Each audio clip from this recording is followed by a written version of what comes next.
എന്റെ ഖലീൽ, എന്റെ പ്രിയപ്പെട്ട ചങ്ങാതി, എന്റെ റസൂൽ എന്നെ ഉപദേശിച്ചു, അന്നുക്സിറ മിൻ ഖൗൽ, ഒരു വാക്ക് ആവർത്തിച്ചു പറയാൻ, ലാ ഹൗല വലാ ഖുവത ഇല്ലാ ബില്ലാഹ്. വെറുതെ പോകുന്ന സംസാരങ്ങളിൽ, വെറുതെ മൂളിപ്പാട്ട് പാടി നടക്കുന്നവരിൽ, അനാവശ്യങ്ങൾക്ക് വേണ്ടി നാവ് ചലിപ്പിക്കുന്നവരിൽ ദിക്ർ കൊണ്ട് നനക്കാനാണ് പറഞ്ഞത്. കൻസുൻ ഫഇന്നഹുന്ന മിൻ കൻസിൻ തഹ്തൽ അർശി, ആ ലാ ഹൗല വലാ ഖുവത ഇല്ലാ ബില്ലാഹ് അല്ലാഹുവിന്റെ അർശിന്റെ താഴത്തുള്ള ഒരു നിധിയാണ്.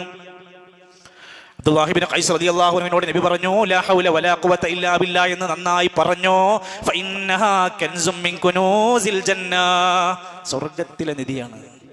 ഇസ്ലാമിലെ ദിക്റുകളുടെ പ്രാധാന്യം അറിയാതെ പോയി. എന്നിട്ട് ദീനിലില്ലാത്ത ദിക്ർ 1000, 6000, 7000 തവണ ചൊല്ലിക്കൊണ്ടിരിക്കുന്നു. ആടിയും പാടിയും ചാടിയും ദിക്ർ ചൊല്ലിക്കൊണ്ടിരിക്കുന്നു.